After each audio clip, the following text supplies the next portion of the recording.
kung minsan days leading to the shoot na pag sinabi sa akin mag-shoot kami sa Bicol, hindi ako makatulog. Bakit? Hindi ako makatulog dahil na-imagine ko na kagad na, oh my God, Bicol region!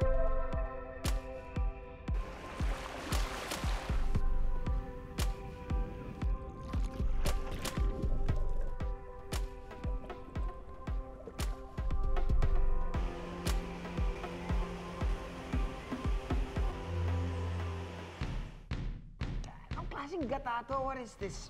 Sorcery! Diba? Kahit anong may gata, sasarap yung kain mo. Biglang mag-a-add ka ng 10 pounds sa trip dahil ang dami mong kinain kanin. Gutom na ba kaya, Chang? Oo nga eh. Kain na tayo?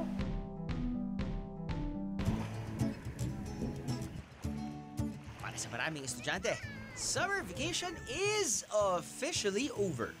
Pero kahit balik eskwela na at nagsisimula na rin ang pag-uulan, tuloy pa rin ang biyahe ni Drew sa pagtuklas ng iba't ibang budget travel destinations, umulan man o umaraw. Ngayong gabi, dadayo tayo sa katimugang bahagi ng Luzon, ang Bicol Region. Titikman natin ang pagkaing may gata, pili at sili. At papasyalan natin ang nakatagong ganda ng mga isla dito.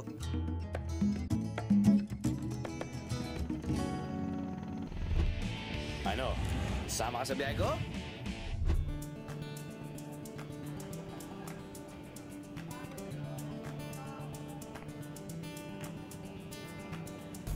Wala nang patumpik-tumpik pa.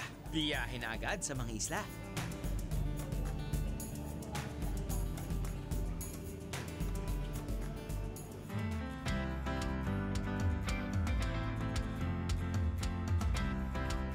Dito sa Mercedes, sa bayan ng Daet, Camarines Norte, may mga island destinations na bihirang mapuntahan.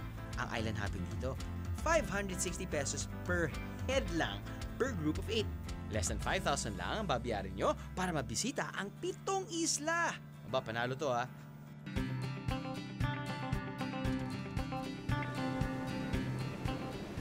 Ang una kong dinayo sa 7 major islands ay ang isla ng Caringo. Ito ang pinaka-popular sa mga isla ng Mercedes dahil sa mahaba nitong white sand beach na masarap ng bayan. Malayo sa bayan ng isla kaya ang kuryente dito bukas lang tuwing alas 6 hanggang alas 10 ng gabi. Ang okay dito, walang entrance fee sa isla. Kaya kung feel niyong tumakas mula sa ingin ng syudad, aba perfect spot to.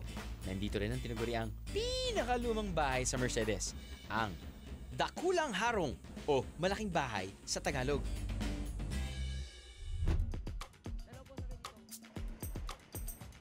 Pero kung gaya ko kayo na init na, masarap magpapresko sa ilalim ng tubig. Kehero tip, magdala ng snorkel para iwas gastos.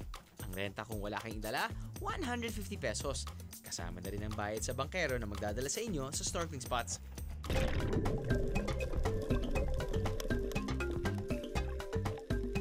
Wala man ako nakitang isda dahil medyo maalon sa aming pagsisid, maganda pa rin makita ang mga reef dito.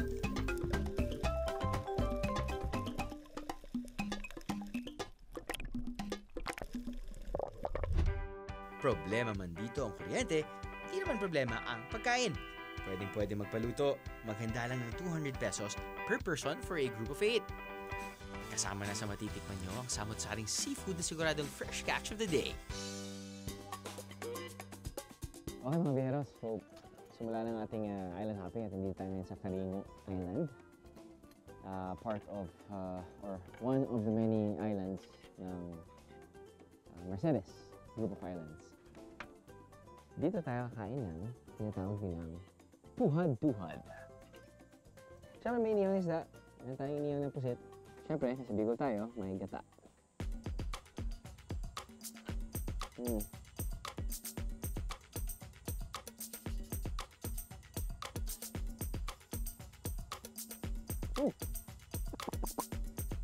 One more.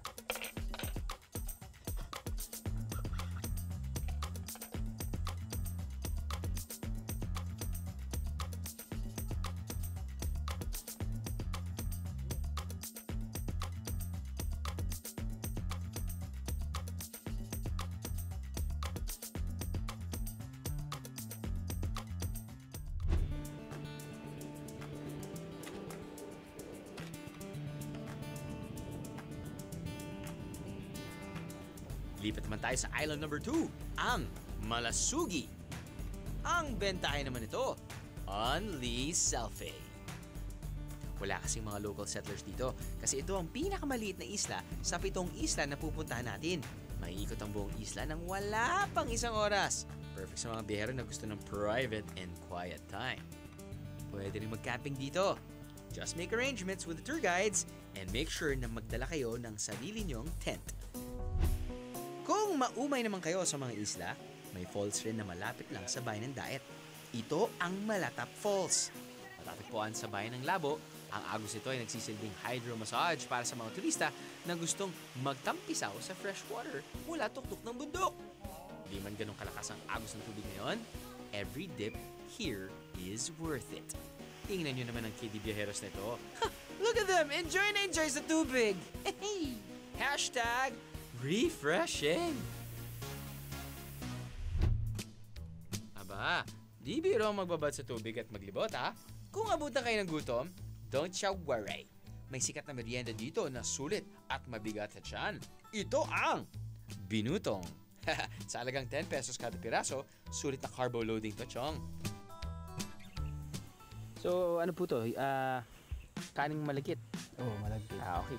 Tapos sinugasan, binabad sa tubig muna. Apo. Tapos inalis sa tubig. Sa Tapos tubig. Ito na po. pinatuyo. Pinatuyo.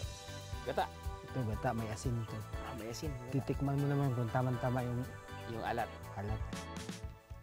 Ang mahirap sa paggawa ng binutong ay ang pagbabalot ito sa daon ng saging. Pinapainitan muna ang daon sa mahinang apoy para mas madaling balutin ang kaning malakit. Para mas wag para masira. hindi mabutas. Oo. Para maganda siya talian. Para maganda yan. Pwede ko ba masubukan tayo? Subukan ko. So, nilagyan tayo ng ngayon. Kaya po yan? Importante ang tamang pagbabalot dahil kapag nasira o nabutas ang dahon ng saging, di mabubuo ang binutong. Yung Tapos, pitik. yun na yun. Tapos na. Ano yan? Tapos ilalaga na. Kunti lang tubig yan dapat. Gano'ng katagal ilaga? Mga kalating oras na. Wala pang kalating oras. Kalahating oras.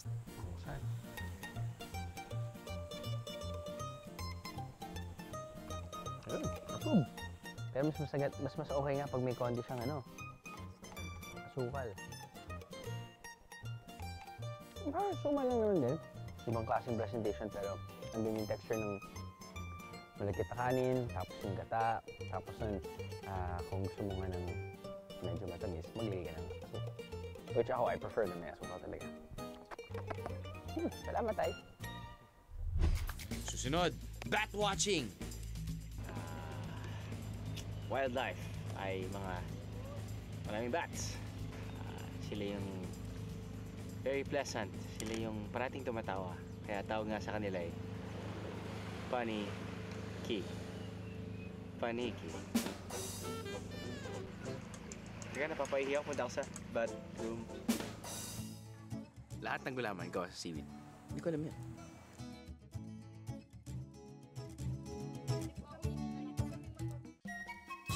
And you gotta love gata. So good. Gutom na ba kayo, Chong? Oo nga eh. Kain na tayo? Ano? Sama ka sa biyahe ko? Sama ka sa biyahe ko? This week, we're exploring the beautiful province of Camarines Norte. Bakit? Kung gusto niyo magbakasyon dito, madali lang namang matuntun to. First option, via plane. Take an hour plane ride from Manila to Naga. Then take the bus or van for 2 hours to Daet. Ito ang pinakamabilis pero pinakamahal na paraan para makarating ng Daet mula Maynila.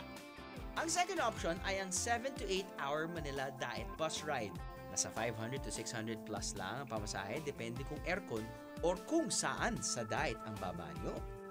Kung may sarili naman kayong sasakyan, masaya rin ang mag-road trip dito. Makaka-stopover pa kayo sa karatig probinsya ng Quezon at Camarines Sur. Sa pagdating namin sa Daet, marami na ang dining and hotel options. Nagsisimula sa halagang 1,500 pesos, may maayos at komportableng kwarto na kayong matutuluyan. Pero para sa akin at ang aking team, Dito namin napiling tumira ng ilang araw.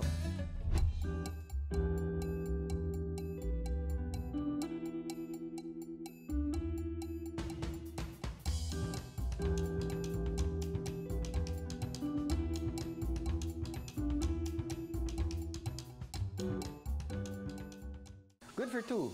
Twin size. Very comfortable. Bed, nice linens. Very clean. Nice pillows. Hey, bonus may additional one, diba? Usually kapag per bed may dalawa lang. This one has three. Three fluffy pillows. Soft, fluffy, very nice. You've got your lavabo. But sabihin natin mas malaking grupo nyo. Alam mo, there's like a super identical looking room sa taas na pagpasok mo, meron ding setup na ganitong kama. Pero may staircase paakyat papunta sa attic na pwede rin mag-hold ng 2 tao. Galing! Actually, may aircon dito sa baba at may aircon din sa taas. Now, kung gusto mo naman medyo mas malaki, okay, meron din sila dito yung pinakamalaki nila, which is their cabin. Of course, it's more expensive. But hey, if you got the budget, why not? Alright, so that sums it up. Kung napili niyo naman na tumira sa isa sa mga isla sa Mercedes, wala rin problema sa matutuluyan. Sa package na 4,480 pesos per group of 8, magdadagdag lang kayo ng 250 pesos per day na bayad sa pagtulog sa isla ng Apuao Pequena. Think, more quiet ang Awangin and more serene nagsasa cove ng Zambales. Oh, very similar, right? Cozy huts and cottages para sa picnics. Siyempre, may camping areas din for your tents. And don't forget to bring your own baon dahil wala kasi kayong mabibilin dito pagdating sa isla. At dahil may pagka-untamed ang isla, mag-ingat sa mga wild creatures kagaya ng aming cameraman. Kagaya ng nakita ng aking cameraman. Check, buhaya yan. Yan o, buhaya sa mangrove. Buhaya. Mag-ingat din sa pagliligo sa dagat dahil baka makasabay nyo sa paglangoy ang mga jellyfish. Nature tripping at its finest, hindi ba? Kung abuti naman kayo ng gutom sa isla, relax lang. The best dito, seaweed gulaman. Ay, salamat. Tagal-tagal na aking gulaman. Alright, sa mga biyero. Kita mo naman yan ang presentation, no? It's all about the presentation. Ito ay silicone. Ano nilalagay dito? Dahil ka lang. Gulaman. Gulaman. Galing at gamit seaweed. Seaweed, gatas, asukal, may mangga. And get this. Tumigas siya ng walang yelo. Nagkakaproblema nga kami kanina dahil habang niluluto yung pinapakita niya yung proseso, walang yelo dito sa isla. Biglang after how many minutes, kaboom? Kalain mo. Summer pa, summer pa ngayon, ang init-init.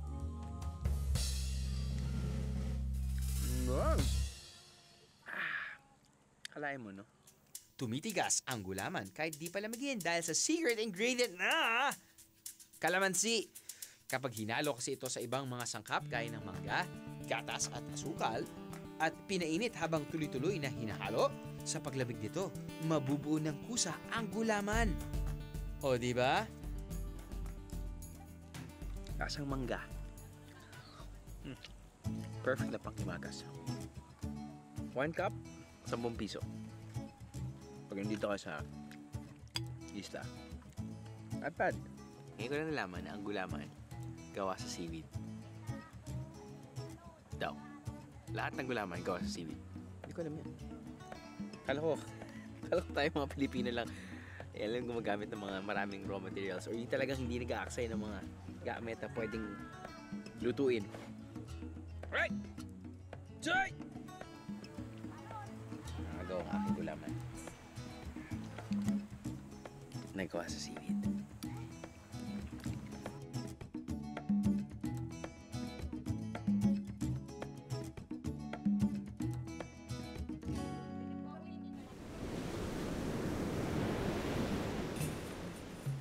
Pero may isa pang activity dito sa isla ng Apuao Pequena. Paglubog ng araw. So, kung mapapansin niyo, maraming puno. Hindi. At may gumagalaw doon. Actually, marami dito mga fruit bats. Kanina nakita nga natin eh. Hindi niya kalaki nakita ko eh. They're also called flying foxes. Sabi ng fruit bats. And yun, kung makikita niyo, from afar, that tree na yun, kala mo dahon, pero hindi dahon. Parang natutulog pa sila. So I'm guessing mamaya mga 6 o'clock, 6-ish, pag dumilim na, yun, buhay na sila. Mag-rave party na yung mga yan. Awesome. But from here naman, you can hear them na eh. Yung...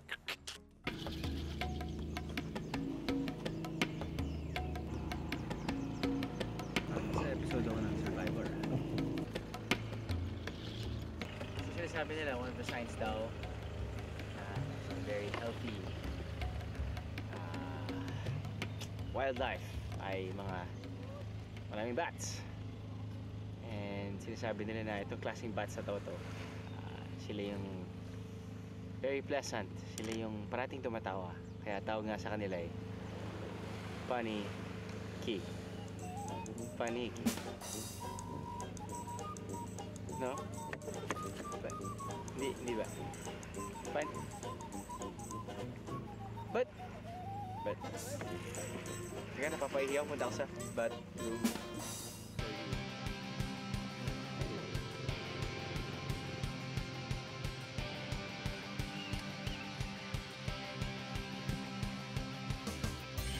But, ang dami nila.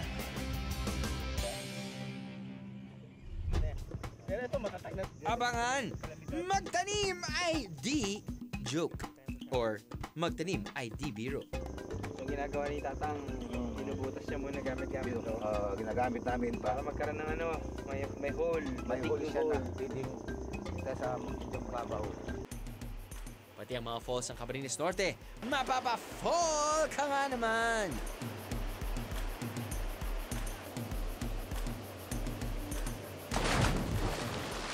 Dagdag pa niyan ang food venture.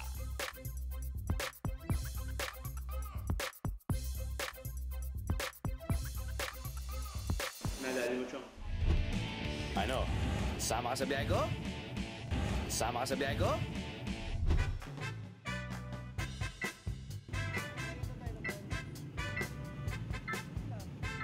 Mas masayang pumunta po dito sa Cam Norte kasi gagastos po tayo ng less pero yung experience is sobrang memorable talaga siya. Meron din po kaming mga pagkain tulad ng laing. Yung province po namin is bilingual. Nagsasalita po kami ng Bicol at the same time po Tagalog. Meron din kaming iba't ibang falls. Nakali Falls, the 17 Falls of Mananap.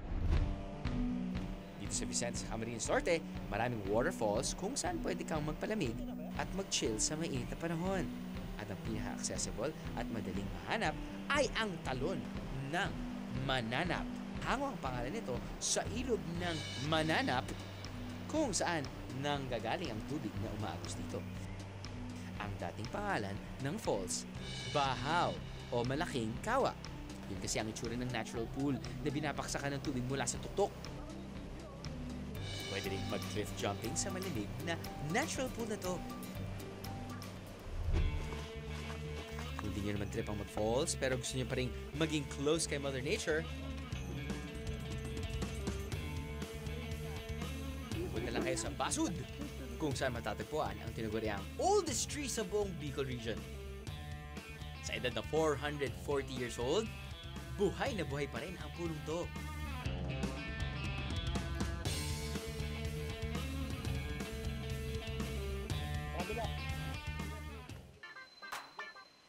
One, 2, 3, 4. 5, 6, 7, 8, 9, 10, 11, 12, 13, 14, 15. No wonder, it's called Mother Tree. Now, back to our island hopping sa Mercedes Group of Islands. Kung kanina, napuntahan na natin ang isla ng Caringo, Apuao Pequena, at Malasugi, kasama rin sa island tour ang Kinabagian Island. Sa Apua o Grande naman nakatira ang karamihan sa mga mangingisda na settlers ng isla. Sa isla naman ng Canton, maaring sundan ang yapak ng environmentalists dahil dito maaring magtanim ng mangroves. Saan tayo papunta, Tay? Hindi sa bila lang. Sa mangrove area yung gusto rin. Anong isla to? Canton Island. Pero sakop yun ng Apwaw. Okay. Kayo lang po naglagay ng mangroves dyan. Oo. Bakit niyo po naisipan maglagay? Kasi depende yun sa amin sa Baguio. So ngayon po, ang plano niyo ay yung mga turista pwede ring Oo, magtulong sa magtanim. inyo na magtanim. Oo. Sinulan namin yan year 2004. Opo. Year 2004. So ngayon, ang laki na. Ang iba may mga bunga na. Gaano katagal ba bago Masabi. magbunga? O bago Hindi. lumaki? Ang pagdatanim kasi niyan, after 3 years, saka mong masasabing ligtas na siya sa anumang bagay. Kaya, matagal din ang Pero mahirap po ba ang magpalaki ng mangrove? Hindi naman. Basta hindi lang inaabot siya ng kalamidad.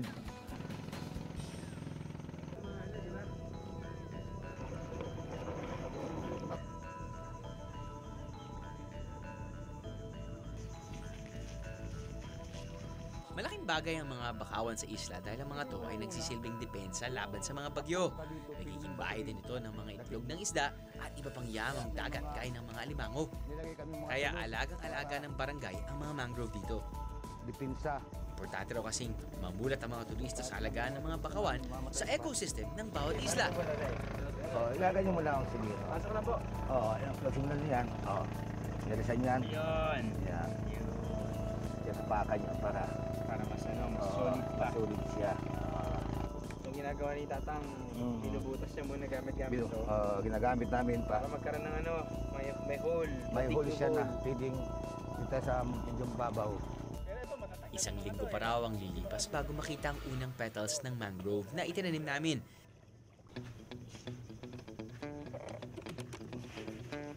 Pero di pa man ganun karami ang aming naitanim, magandang simula na to. Sana sa pagbalik ko rito, hitik na ang mga bakawan dito.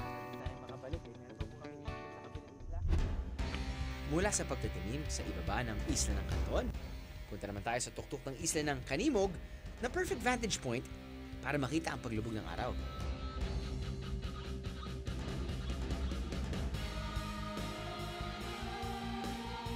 Dito rin matatagpuan ang solar-powered lighthouse na ginagamit pa hanggang ngayon.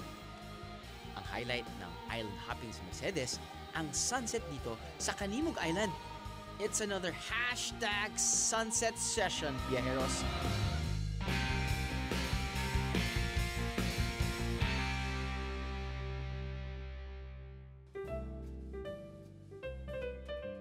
Matapos ang maghapong island hopping, we are up for an authentic Bicolano dining experience.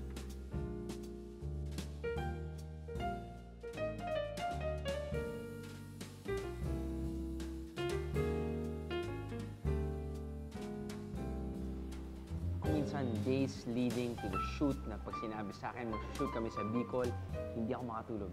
Bakit? Hindi ako makatulog dahil na-imagine ko na kagad na, oh my God, Bicol region! And you know, pagdating sa Bicol region, talagang blown away ako niyan. I remember yung first few shoots namin dito back in the day, like, probably a decade ago, nearly a decade ago. Okay, Bicol region, tas kain. What? Ano yun?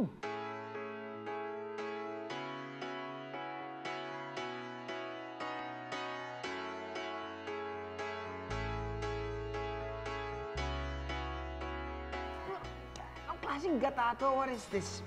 Sorcery! Diba? Kahit anong may gata, basta't biglang lilitaw yung lasa. Or talagang sasarap yung kain mo. Or biglang mag-a-add ka ng 10 pounds sa trip dahil ang dami mong kinain kanin. This time around, we have the, Filipino favorites. Siyempre, nandiyan yung inihaw na pusit. Laking pusit na ito, chong. We have the ribs. Meron tayong pinaputok na plapla.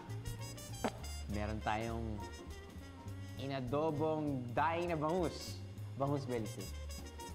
Meron tayong parang pinangat pero hindi. Pero pangalan nila dito ay tinuok. Timunok. Tinumok.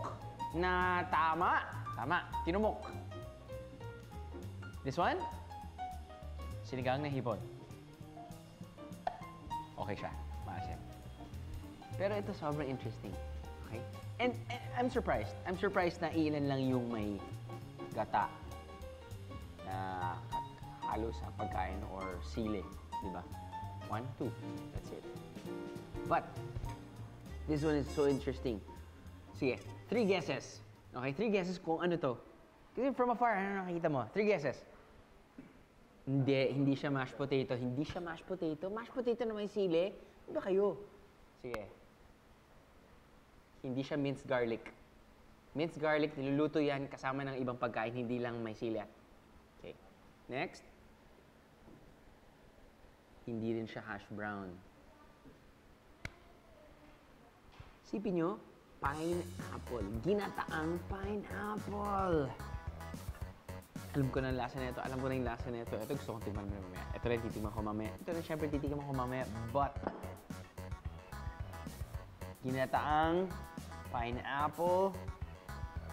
Because after all, we are in the pineapple resort. So weird.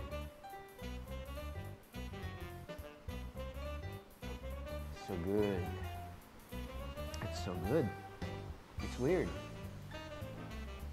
Lasang-lasa mo talaga yung pineapple. Lasang-lasa mo yung gata. Pero yung habol mo rin dito yung sarap ng gata, tapos yung mixed with yung sweetness ng pineapple, tapos yung texture din ng pineapple, which is kind of crunchy. Parang kumakain ka ng fried chicken, tapos kailangan mo ng coleslaw. Parang ito yung coleslaw. So, kailangan natin ng something fried. Some soy sauce.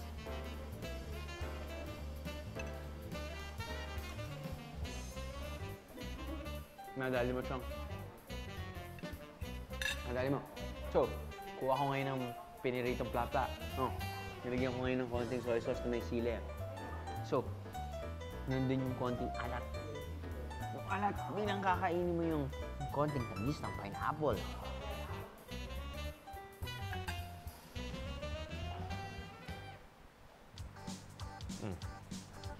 Kita niyo kung gano'ng kalambot yan?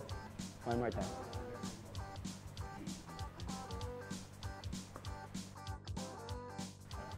Pwede? Pwede yan?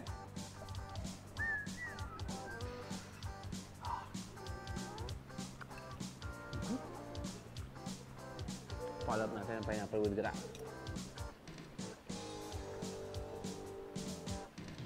Nagpapanggap lang ako na walang kanin. Pero gusto ko talaga ng kanin. Inom na lang ako ng sinigang. Gutom na ba kayo, Chong? Oo nga eh. Kain na tayo. Tama na yung kalokohan nito. I-wide shot mo na yan, Chong.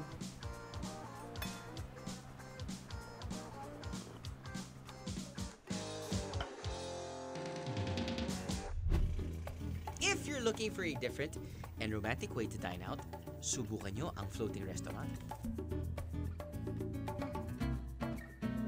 Ang kanilang specialty, all grilled goodness.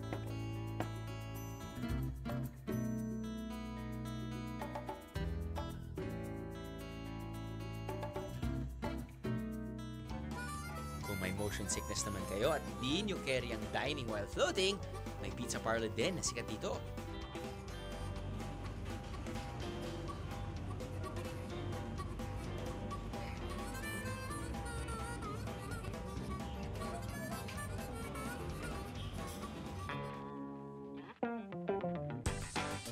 Pero if you're looking for fresh seafood na partner sa all-time Bicolano favorite, gata dishes gaya ng laing, why not try this resto?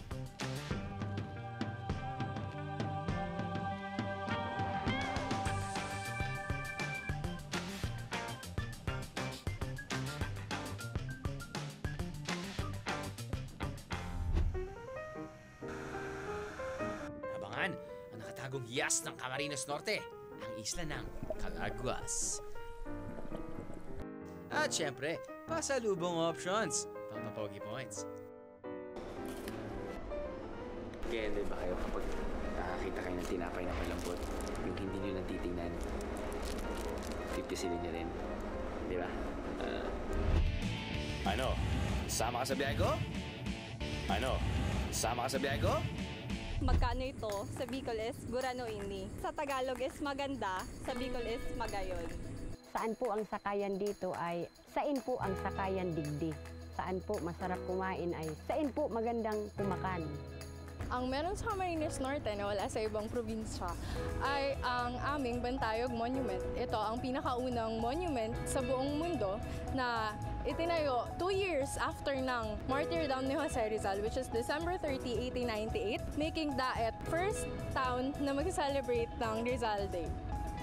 Hindi lang yun, meron din po kaming Calaguas Island, which is the concealed beach, white beach in Bicol. Top 1 po ito sa Philippine Gems ngayon. And then, located ito sa Vinsons, Camarines Norte. Instead of pupunta tayo ng Boracay, dito sa Cam Norte, meron po kaming Calaguas Beach na kumbaga siya yung Boracay 40 years ago. Ya heard it! Bukod sa 7 isla ng Mercedes dito sa Daet, pinakasikat ang isla nito ng Calaguas. Di gaya ng mga isla sa Mercedes na magkakalapit, may kalayuan at kamahalan na pagpunta sa Calaguas. Aabot ng 3,200 pesos per head ang 3-day 2-night stay nyo dito. Kasama na rin ang island fees, mga bus ride pa Daet from Manila at boat transfers. Pero okay lang kasi kasama rin ang 3 meals per day at paggamit ng tents at cottage sa isla. Ang halos 4 na oras na biyahe sa bangka, sulit na rin dahil ito naman ang makikita nyo sa pagdating nyo dito.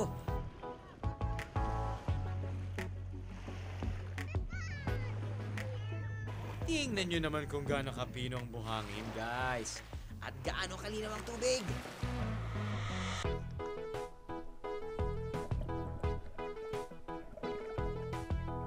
Malinaw po yung tubig. Sand, ay white sand po siya, pino.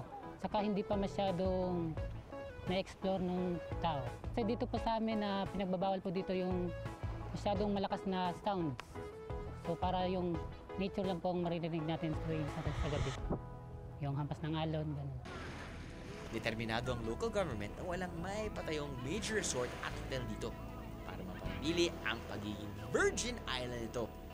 Kaya ang kanilang waste segregation, siniseryoso.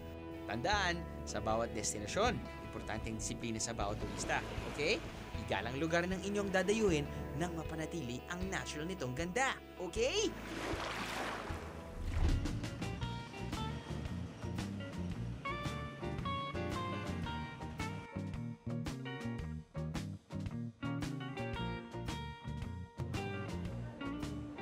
So just to give you pasalubong ideas mga biyahero, nandito tayo ngayon sa Caramel Bake Shop. Kanilang best sellers here are Bizcocho, Pandecillos,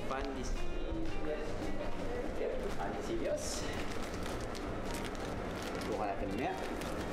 Okay. Assorted pulveron. Kasi po assorted pulveron, may chocolate, may pili, may cashew, may pinipig. Ooh, what is this? Ano to, te? Chiffon po, sir. Orange po. Chiffon? Ano chiffon na yan, ha? Okay, Salamat, Alam mo, weakness talaga namin. Tinapay, brother. Pero syempre, hindi ka kailangan pwede kumain. Dami.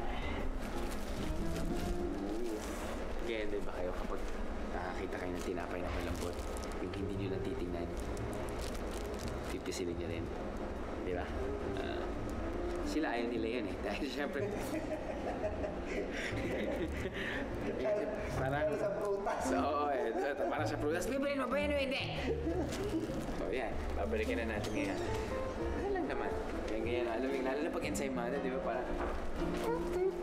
Yaman na ensaymada. Sige. Ako gusto ito na asawa ko. Ready to earn some pogi points at home. quality control. Kailangan ng taste testing. Alam mo, milk tea tayo na. Ito makakalata ang misis ko kapag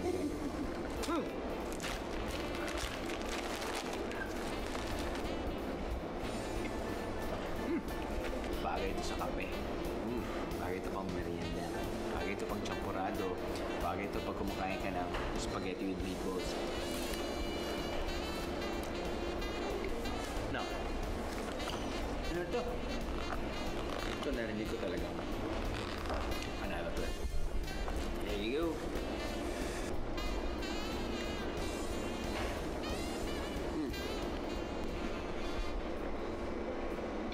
Ito lang kagabi. Natikman na namin ito eh.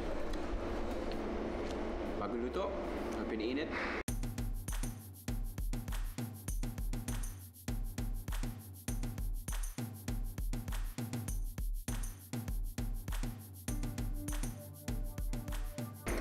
So I highly recommend probably pop it in the oven, a couple of seconds maybe, or preheat the oven. And then mas maganda kasi kapag medyo malutong yung labas eh. Sa loob kasi it's sweet. Yeah man, may pili nut texture na. So, they're pretty good too. We all know this side of the country sobrang yaman nila sa pili nuts. Kahit ito siya, bibili ka ng pasulubong. Diba? Importante medyo, hindi ko alam kung endemic yung pili nut dito, no? But maraming pili nut dito. So, might as well, hey, I'm buying products from the pili capital of the Philippines. Pretty good. Sa ilang beses kong pag-visit sa Cam Norte, naisip ko, isa itong underrated tourist destination. Talaga, sa halagang 460 pesos, malilibot mo ng 7 isla ng Mercedes. Sobrang sulit. Napakagandang mga isla. Samahin mo pa ng masarap na pagkain. Mga biyero, hindi nyo na kailangan lumayo para sa sulit at enjoy na bakasyon. O minsan, nasa harap nyo na ang hinahanap nyong destinasyon.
Camotes Island. So, marami silang aning kamote. Ano pinagkaibahan ng kamote nila? First time ako nakakain ng purple na kamote.